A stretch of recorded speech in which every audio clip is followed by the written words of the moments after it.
Hello students, how are you all? I hope all of you are doing amazing. So welcome all of you at AriserTalent. AriserTalent is an e-learning platform where you can get the video lectures recorded by the expert faculty of the Kota team.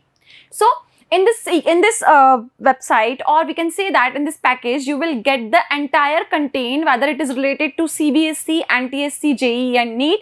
You will get all the video lectures along with the sample paper and the test series. So time to time, you can judge and analyze your performance. So what you have to do for just viewing and just getting amazing videos, you will just subscribe our channel, and for subscribing our channel, just download the app and just subscribe on www.arisertalent.com. So you will get the timely informations and you will get the video lectures that is recorded by us. So I'm Krina Dayani welcomes you at AriserTalent, and we were discussing about a very interesting chapter of the physics, that is about light reflection and refraction.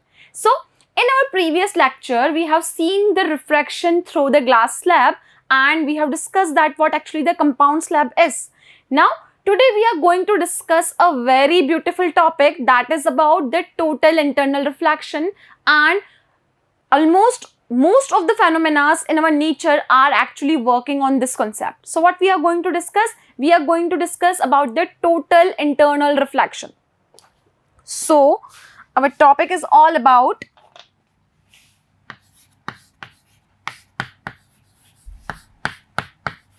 total internal reflection.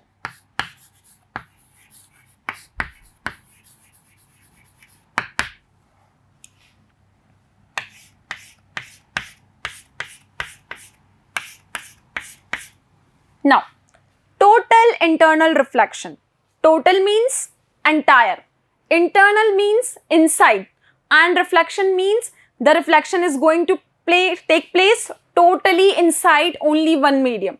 Now, in total internal reflection, before starting that topic, let us assume that you have a one ray of light, or we can say that there is a beam of light. Beam of light, when striking through any plane mirror, it will be reflected. Then after striking through another mirror, it will also going to reflect. Then what will happen? At some point, the energy, or we can say that the intensity of that beam will not be 100%. We will get not exactly 50%, but less than 50% we are getting here. But what will happen in case of the total internal reflection? When a beam of light is passed through the medium, you will get the light ray exactly of that intensity you are passing that light ray. I'm not saying you will get the light ray exactly the 100%, maybe it may be 99, it may be 98%, but you will get only a small amount of loss of energy, because everything in nature, we can say that energy can neither be destroyed nor be consumed, but nothing in the nature is completely 100% energy efficient. Some energy is always lost when a light is traveling from one medium to another. So in total internal reflection, you will get the light rays, which is exactly the light ray you are passing from one medium to another. So you do not need to describe it total internal reflection every time. We will just simply call it as a TIR. So you can also say total internal reflection as a TIR. Now this is a very important phenomena of the physics, and this is also a very important topic that is in the more elaborated form in your 12th class also. Now, in total internal reflection, what will happen? A ray is going to travel from denser to rarer medium. So, it is a necessary condition that the ray is going to travel from denser to rarer medium. If ray is traveling from one medium to another, either it will bend towards the normal or it is going to bend away from the normal. Now, if let us assume that this is the medium. So this is our denser medium and this is our rarer medium. I am supposing that it is water, and let us suppose that it is air. Now, when a ray of light is going to incident from denser to rarer medium, suppose the ray is going from denser to rarer medium, and this is my normal. Now, what will happen if a ray of light is going from denser to rarer medium? It will bend away from the normal. We have discussed this previously that when a ray of light is going to move from rarer to the denser medium, it will bend towards the normal. But if it is going from denser to rarer medium, it will divert away from the normal. So what will happen? Instead of going straight, the ray will be little diverted. Now, if I am considering another case here, I am making a ray of light incident at an angle this. Now, the ray will be refracted some like this. It will bend away from the normal. Now, I am passing this ray from here. Now, you can see that this ray of light will going to coincide with the interface. It means it is refracted in such a way that it is going to coincide at the interface. So, it is going to coincide at the interface. Now, if I am increasing the angle again, if you are increasing the angle again, you can see that the ray is refracted back to the same medium. It means the ray is coming back to the denser medium again. So, it means if light is traveling from denser to rarer medium, it is going to divert or deviate away from the normal. Then at a particular angle, you can see that at a particular angle where the angle of refraction is 90 degree, you can see that that particular angle will be your critical angle. The angle of incidence for which the angle of refraction is 90 degree, we can see that this is angle of, this is critical angle we have. Now at some point you can see that light is traveling back again to the denser medium. So this phenomena is known as total internal reflection. So I am repeating it once again. When a light is going to travel from denser to rarer medium, it is going to bend away from the normal, and at a particular angle of incidence, when angle of refraction is 90 degree, that particular angle will be your critical angle, and after that the light is going to travel back in the same medium, and this will be our total internal reflection. Why it is named so? Because the reflection is taking place inside. It means the light is coming in the same medium again. That's why we are saying that is reflection. It is not refraction, it is exactly reflection. Because up to this level the light is refracting, but when it is coming to the same medium, you can see that the total reflection is taking place inside. That's why we are using the term total internal reflection. So this is how the concept of total internal reflection works. Now, what exactly the total internal reflection is, let's discuss here. So for this, if I am drawing here, this is interface.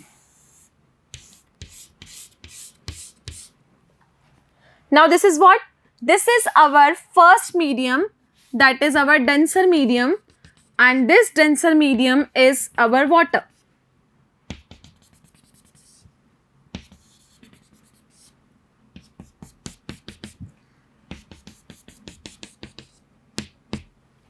This is our denser medium, water, and this is our rarer medium, that is air. So this is our rarer medium, and this will be our denser medium.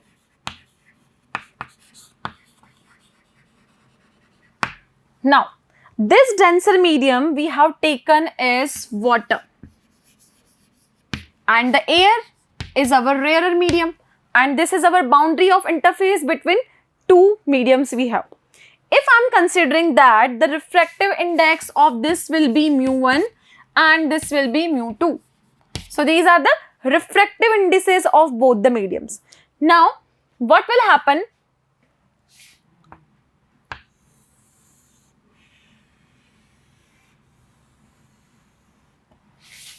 Now, in this case, the ray has to travel from denser to rarer medium. So, if I am supposing that this is our incident ray, this will be our incident ray, and I am drawing the normal here. This is our normal. So, I am saying that this is our first normal. Now, what will happen when a ray of light is going to travel from denser to rarer medium? This is denser to rarer medium. It will going to shift away from the normal. It is going to shift away from the normal. You can see that this ray is going to incident from denser to rarer medium, and this is our normal, and this is going to shift away from the normal. It is going away from the normal because ray is traveling from denser to the rarer one. So this will be what? This will be our angle of incidence, and this is what? This is our angle of refraction. So you can mark here. Now, if you are going to change the angle from here, it means I am assuming that this is my N2. This is our second normal.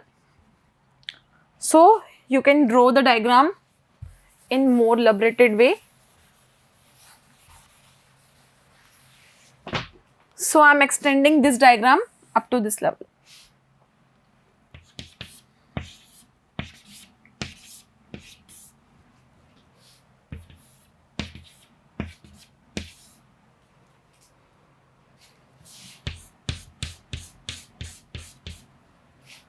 So now this will be our air and this will be our water. This is our denser medium.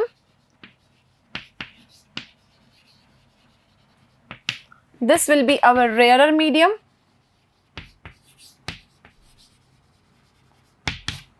This will be our mu1 and this will be our mu2. Now, if I am going to increase this angle of incidence, now you can see that a ray is traveling from here.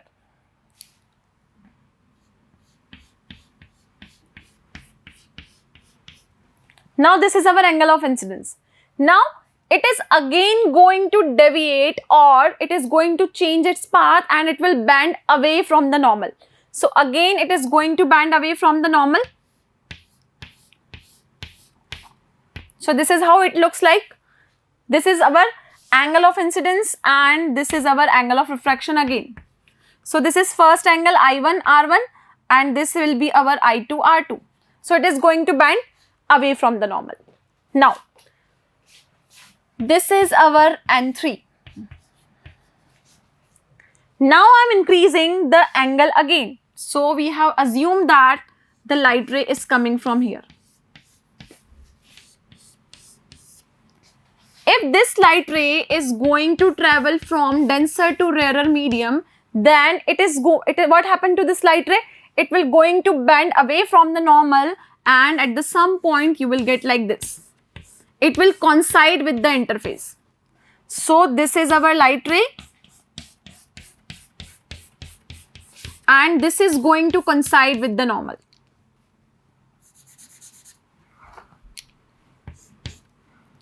So this is our N3 and you are seeing that here we will get a light ray that is coinciding with the surface. So this will be our certain angle, and you are seeing here that the angle of refraction here will be 90 degree. Angle of refraction will be 90 degree here because it is coinciding with this line. So the angle of incidence for which the angle of refraction is 90 degree is known as critical angle. This angle will be known as a critical angle. So I can name it as a IC.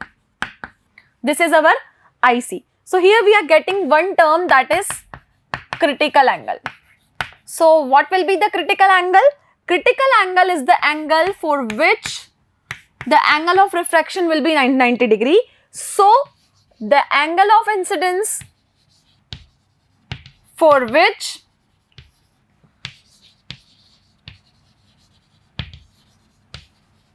angle of refraction is 90 degree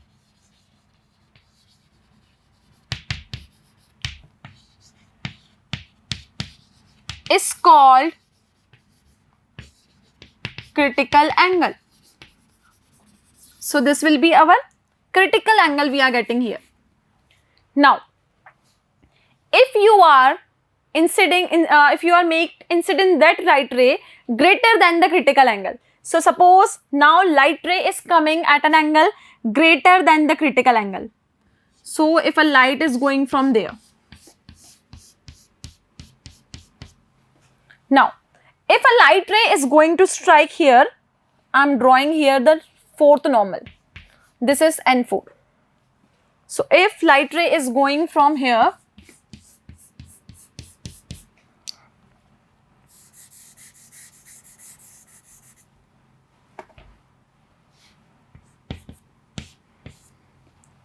this is light ray.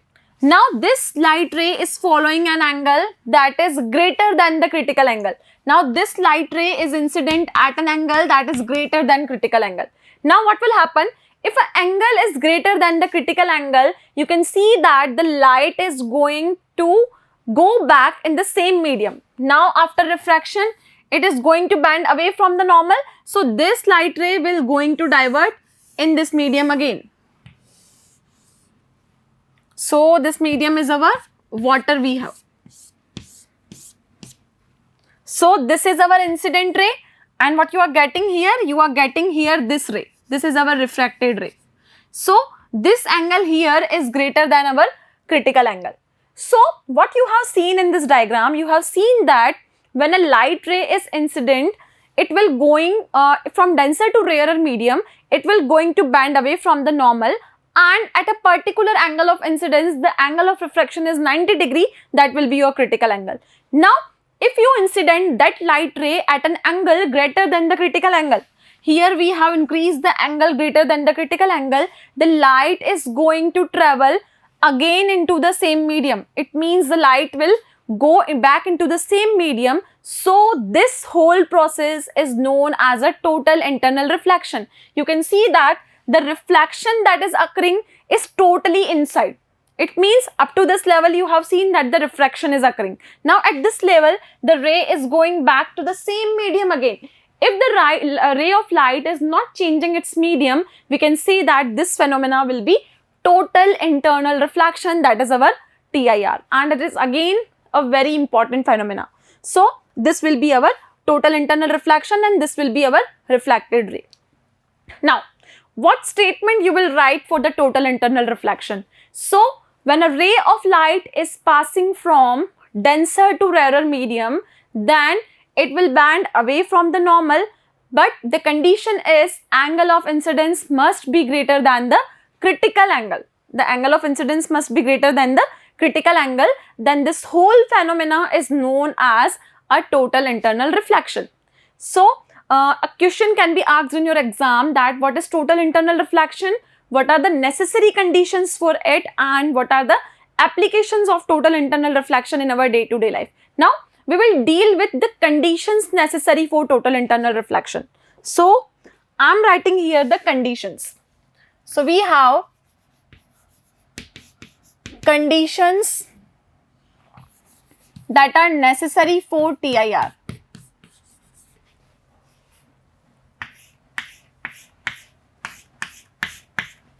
Now, what are the necessary conditions that is very essential for TIR to occur? Now, for total internal reflection, the first necessary condition is that the light must travel from denser to rarer medium. This is the first necessary condition. Light should not travel from rarer to the denser. Instead of that, light should travel from denser to rarer medium. So, the first condition is light should travel from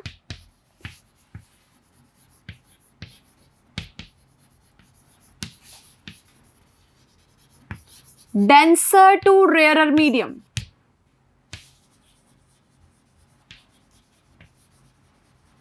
So this is the first condition I have for the total internal reflection. And second condition, you have seen that for total internal reflection, the angle of incidence that is here must be greater than the critical angle. Because when the angle of incidence is greater than the critical angle, on that particular point, the total internal reflection is going to occur. So the second condition we have is, second condition I am writing here, angle of incidence must be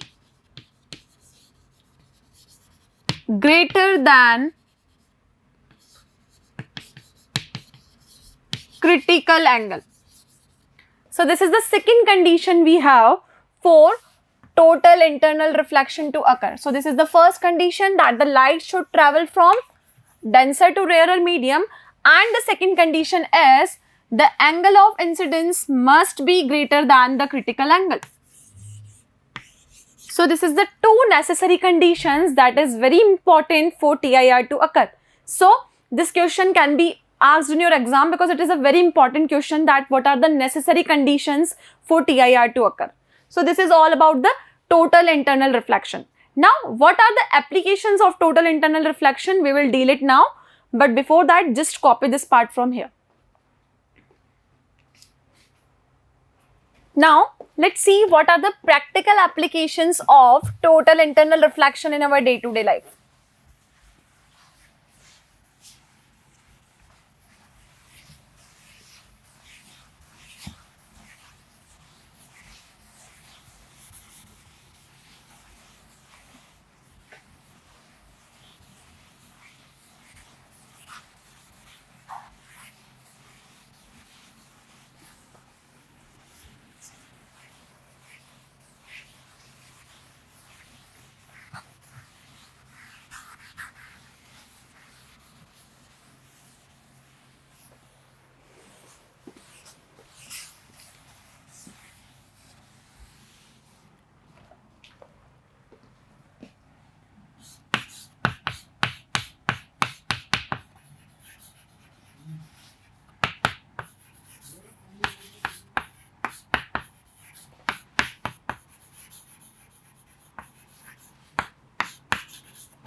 Now, we have usually 4 to 5 practical applications of the total internal reflection that we have to discuss.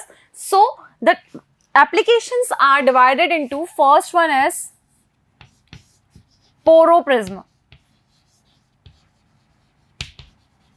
Second one is sparkling of diamond. Third one is shining of air bubble.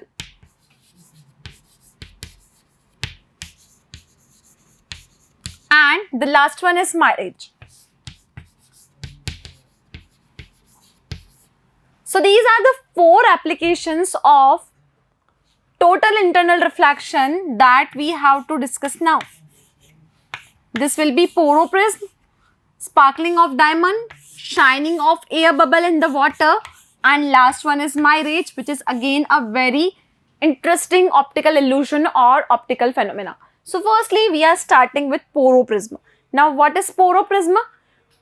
Poro Prisma is actually a right angled isosceles triangle in which you can see that this is generally used in binoculars or periscopes. So this Poro Prism is generally used in binoculars and our periscopes. So this is Poro Prisma, and how it is working, you will just get the exact size of the image but in the inverted format. You will get the inverted image in case of the Poro Prisma. So see how the Poro Prisma actually working. So our first case is about Poro Prisma.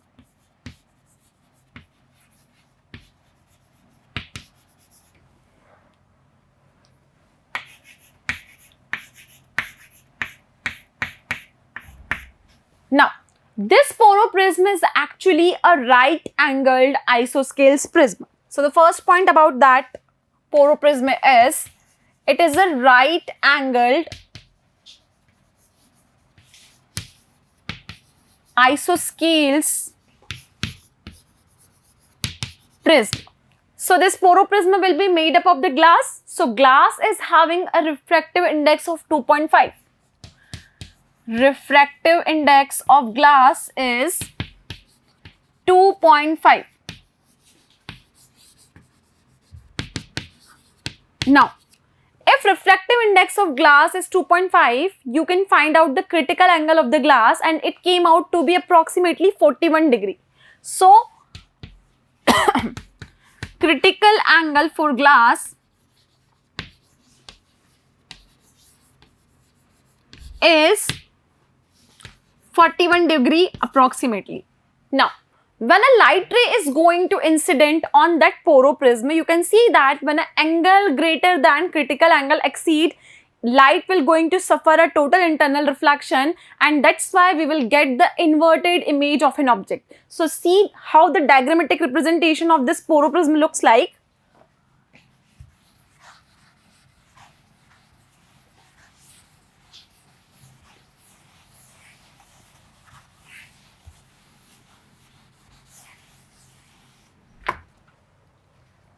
So we have to take a right angled isosceles prism. So this is our right angled isosceles prism. Now in this case it is right angled, so this angle will be 90 degree, and this is our isosceles prism. So this angle will be 45 degree and this angle will be again 45 degree. Now what will happen in this case when a light ray is going to incident? So suppose I am assuming that this is my object. This is my object and this object is our PQ. This object is our PQ. Now if light is going to incident from this Poro prism, you can see that light will be incident in such a way. So what you are getting here? You are getting here the reflection like this.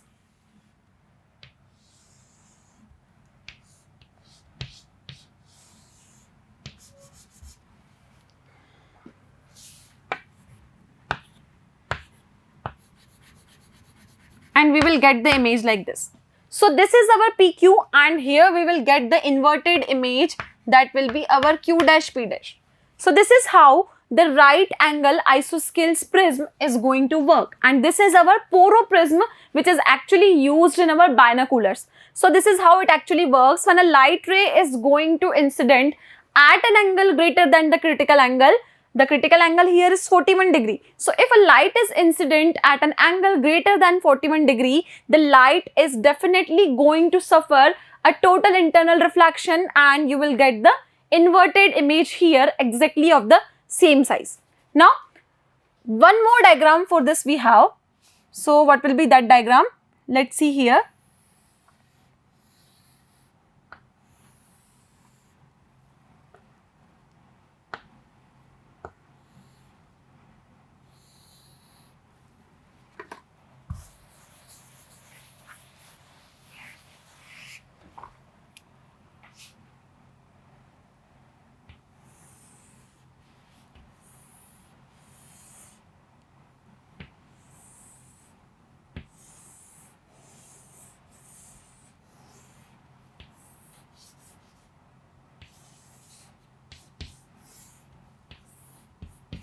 The Poro prism can also be worked like this.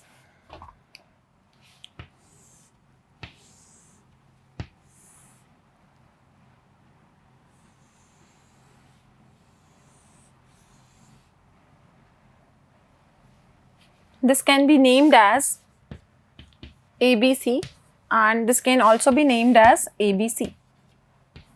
Now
So this is how the Poro prism works. You can see that this is the object you have taken PQ, and you will get just inverted image, that is P dash Q dash. So this is both the diagrams which are representing the working of the Poro Prisma, that how and right angle isosceles prism is going to work. So this is our first application of the TIR.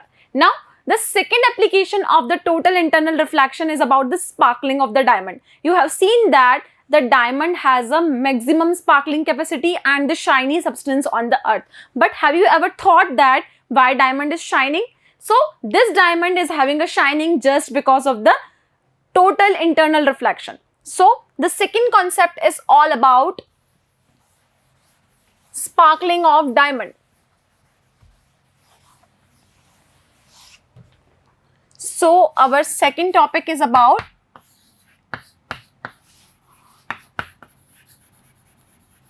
sparkling of diamond. Now, diamond is having a refractive index approximately equal to 1.5. So the refractive index of diamond is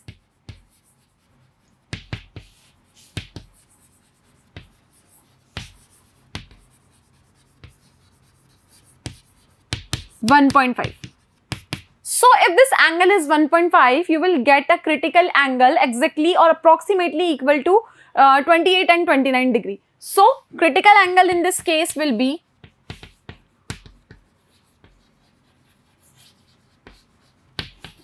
25 to 28 degree. You will get the value in between them.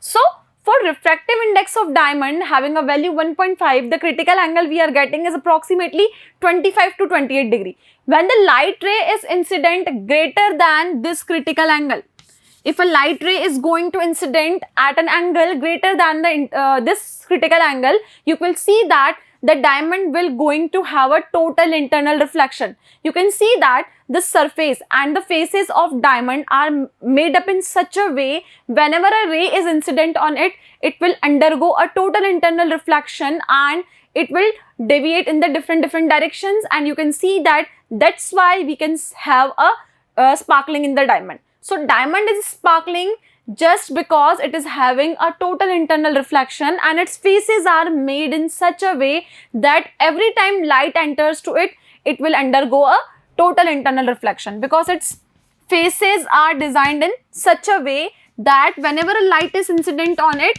they will undergo TIR. So this is the main reason that why we have a sparkle in diamond. Now the next topic we have is about the sparkling or the shining in the air bubble in the water.